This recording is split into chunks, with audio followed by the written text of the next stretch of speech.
আসসালামু আলাইকুম, সবাইকে স্বাগতম ভিডিও বাংলা 24 ইউটিউব চ্যানেলে। আজকে আমরা আরেকটা বিষয় নিয়ে আলোচনা করব, সেটা হলো আমরা যারা সোনালী ওয়ালেট অ্যাপস ইউজ করি তারা অনেকেই জানি না যে সোনালী ওয়ালেট অ্যাপসটি ফেসবুক বা টুইটারের মতো নয় যে আপনি যদি কোনো কারণে সমস্যা হয় তাহলে আপনার ব্যক্তিগত কোনো ক্ষতি হবে না। এটা হচ্ছে একটা আর্থিক বিষয়। আপনার সোনালী ওয়ালেট যদি আপনি ঠিকমতো ব্যবহার না জানেন বা ঝুঁকি কী সেই বিষয়গুলো যদি না জানেন তাহলে কিন্তু আপনার একটা আর্থিক ঝুঁকি তৈরি হবে। সেটার কারণে আপনার যদি কোনো কারণে মোবাইলটা হারিয়ে যায় তাহলে কিন্তু আপনার টাকাও সেটা হারিয়ে যেতে পারে। তো আজকে আমরা আপনাদের দেখাবো কীভাবে আপনার এই ওয়ালেটটি ঝুঁকিমুক্তভাবে আপনি ব্যবহার করতে পারবেন। আর সবচেয়ে বড় কথা হচ্ছে আমাদের সোনালী ওয়ালেটের কি ঝুঁকি রয়েছে সেটা নিয়ে আজকে বিস্তারিত কথা বলবো। সেই ঝুঁকি যদি আপনি এড়িয়ে চলেন তাহলে সোনালী ওয়ালেট ব্যবহার 100% নিরাপদ।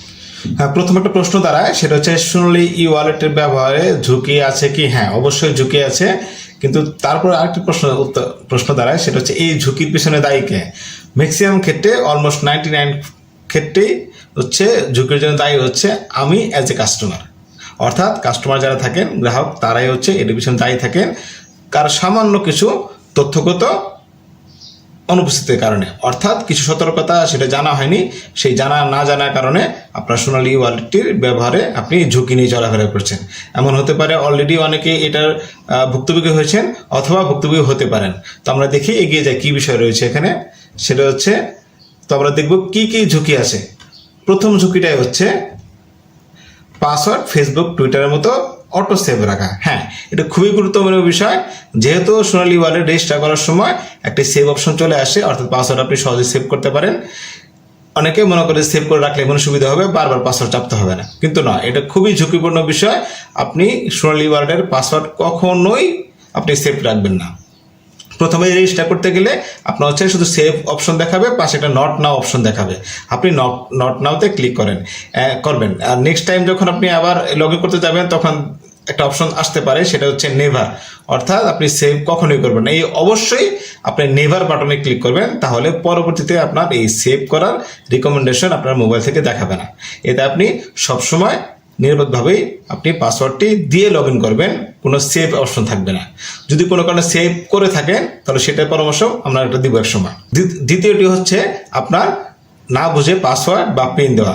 মনে রাখবেন, সোনালী ওয়ালেট খুব সিম্পল একটা বিষয় নয় যদি আপনি ইউজ না জানেন। আর যদি জানেন তাহলে খুবই সিম্পল একটা বিষয়। এটা হচ্ছে একটা বিকাশ বা রকেট ইউজ করার মতো, ইভেন তার চেয়ে সহজ। আপনার যেটা হচ্ছে এখানে যেটা করবেন, আপনি আপনার পাসওয়ার্ডটি কখনোই না বুঝে কোনো ট্রানজেকশনে দিবেন না। 3 নাম্বার হচ্ছে না বুঝে ওটিপি দেওয়া। অনেক সময় দেখা যায় কোনো একটা ট্রানজেকশন করতে গিয়ে আপনার, ঠিক আছে, পিন আপনি দিয়ে ফেলছেন, কিন্তু ওটিপিটা কেন দিচ্ছেন সেটা আপনি জানেন না।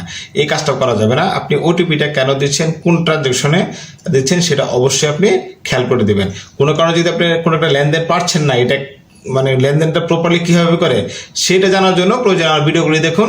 আপনার মোটামুটি সোনালী ওয়ালেটের সকল ফাংশনই আমার ইউটিউব ভিডিওতে বা এই ভিডিও বাংলা 24 ইউটিউব চ্যানেলে দেওয়া আছে।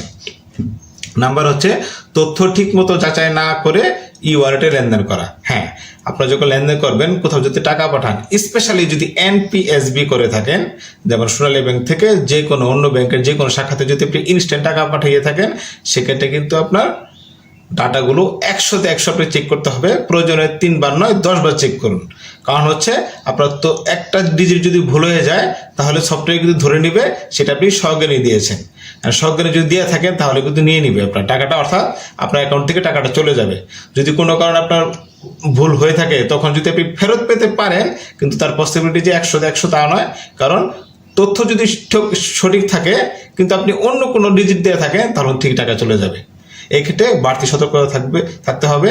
আপনার কখনোই তথ্য ঠিকমতো যাচাই না করে কোনো লেনদেন করবেন না। তাহলে আপনি ঝুঁকিমুক্ত কিভাবে হবেন, কিভাবে আপনি ঝুঁকিমুক্ত হবেন সেটা দেখবো। খুব সিম্পল কথা, যেগুলো আমি বললাম, তখন না বুঝে কোনো পিন, পাসওয়ার্ড বা ওটিপি দেবেন না।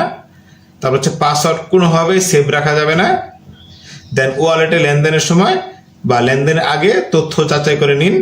অ্যান্ড দেন ওটিপি দেওয়ার আগে হিসাবের নাম, হিসাব নম্বর কনফার্ম করে নিন। হ্যাঁ, ওটিপি দেওয়ার আগে আপনার তথ্যগুলি সামনে চলে আসে, সেই বিষয়গুলি খেয়াল করে দেবেন, তাহলে আপনার কোনো সমস্যা হবে না। আশা করি এই ঝুঁকির যদি এই বিষয়গুলি যদি আপনি সতর্ক থাকেন তাহলে আপনার সোনালী ওয়ালেট ব্যবহারে কখনোই সমস্যা হবে না, আপনি নির্বিঘ্নে সোনালী ওয়ালেট ইউজ করতে পারবেন। আশা করি এই ভিডিওটি দেখে আপনার ভালো লেগেছে। আপনার আশা করি এখন থেকে কোনোভাবে আপনি আপনার ই ওয়ালেট ব্যবহারে কোনো ঝুঁকি রাখবেন না। আপনি যে সতর্কতাগুলো আমি বললাম এতক্ষণ, সেই সতর্কতাগুলো মেনে চলে আপনি আপনার ই ওয়ালেট ইউজ করবেন। ধন্যবাদ সবাইকে। সামনে ভিডিও দেখার জন্য অনুরোধ রইল।